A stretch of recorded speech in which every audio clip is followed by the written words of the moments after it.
ناظرین، پاکستان اور چین کے درمیان چلنے والا سی پیک منصوبہ پہلے ہی دنیا کی توجہ کا مرکز بنا ہوا ہے، لیکن اب ایک اور بڑی خبر سامنے آئی ہے جسے خطے میں نئی بحث چھیڑ دی، اور وہ یہ ہے کہ چین، پاکستان اور افغانستان نے مل کر فیصلہ کیا کہ سی پیک کو افغانستان تک بڑھایا جائے۔ جی ہاں، کابل میں ہونے والی ایک اہم اجلاس کے دوران تینوں ممالک کے حکام نے اتفاق کیا کہ افغانستان کو سی پیک میں شامل کیا جائے تاکہ خطے میں تجارت، رابطے اور ترقی کے نئے دروازے کھل سکیں۔ اجلاس کی تفصیلات میں بتایا گیا کہ کابل میں پاکستان، چین اور افغانستان کے وزراء خارجہ کے درمیان سہ فریقی ملاقات ہوئی۔ اس اجلاس میں بنیادی نکتہ یہ تھا کہ افغانستان کو سی پیک کے ساتھ جوڑنے سے یہ تینوں ممالک کو کیا فوائد مل سکتے ہیں۔ چین نے واضح طور پر کہا کہ وہ افغانستان میں انفراسٹرکچر، سڑکوں، توانائی اور کارگوئی کے منصوبوں میں سرمایہ کاری کرنا چاہتا ہے۔ پاکستان نے بھی اس فیصلے کی بھرپور حمایت کی، کیونکہ اگر افغانستان کو سی پیک میں شامل کیا جاتا ہے تو پاکستان کی سرزمین خطے کا اہم تجارتی پل بن جائے۔ اب سوال یہ پیدا ہوتا ہے کہ افغانستان کے لیے یہ منصوبہ کتنا فائدہ مند ہوگا۔ افغانستان ایک لینڈ لاک ملک ہے، یعنی اس کے پاس سمندر تک براہ راست رسائی نہیں، لیکن سی پیک کے ذریعے افغانستان کو گوادر تک پورٹ تک رسائی مل سکتی ہے۔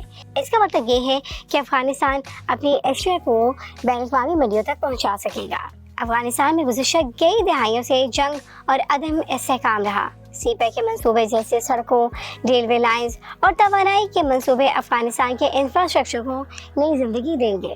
چینی سرمایہ کاری سے افغانستان میں نئی ملازمتیں پیدا ہوں گی، خاص طور پر کانکنی اور معدنیات کے نئے شعبے، جہاں افغانستان کے پاس تانبے، لیتھیم اور دیگر قیمتی دھاتوں کے بڑے ذخائر ہیں۔ افغانستان کو سی پیک میں شامل کرنے سے پہلے پاکستان کو بڑے فوائد حاصل ہوں گے۔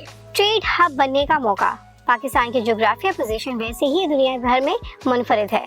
اگر افغانستان بھی سی پیک کا حصہ بن جاتا ہے تو پاکستان وسیع ایشیا، چین اور مشرق وسطیٰ کو جوڑنے والا اصل مرکز بن جائے گا۔ گوادر پورٹ پہلے ہی سی پیک کا دل ہے، لیکن افغانستان کی شمولیت سے گوادر کی اسٹریٹجک اور تجارتی اہمیت مزید بڑھ جائے گی، کیونکہ یہ پورٹ افغانستان اور وسیع ایشیا کے لیے سمندر تک سب سے قریب راستہ فراہم کرے گا۔ جب تجارت بڑھے گی اور لوگوں کو روزگار ملے گا تو شدت پسندی اور دہشت گردی میں کمی آئے گی۔ اس طرح پاکستان کے مغربی سرحدی علاقے زیادہ محفوظ ہوں گے۔ چین اس منصوبے کا سب سے بڑا فریق ہے اور افغانستان کی شمولیت سے اس سے کئی مواقع پیدا ہوں گے۔ چین کو افغانستان کے قدرتی وسائل تک رسائی ملے گی، خاص طور پر لیتھیم، تانبا، جو مستقبل کی ٹیکنالوجی کے لیے لازمی ہے۔ بیلٹ اینڈ روڈ انیشیٹو کا دائرہ مزید وسیع ہوگا اور چین کو نئے خطے میں زیادہ اثر و رسوخ حاصل ہوگا۔ چین کو وسیع ایشیا کے راستے یورپ تک آسان تجارتی راہداریاں ملیں گی۔ یہ منصوبہ صرف تین ممالک تک محدود نہیں بلکہ پورے خطے پر اثر انداز ہوگا۔ وسیع ایشیا جیسے ممالک جیسے ازبکستان، تاجکستان، ترکمانستان بھی اس منصوبے کے ذریعے تجارت کر سکیں گے۔ ایران کے لیے نئے مواقع پیدا ہوں گے، کیونکہ وہ پاکستان اور افغانستان کے ساتھ جڑ کر علاقائی تجارت میں اپنا کردار بڑھا سکتا ہے۔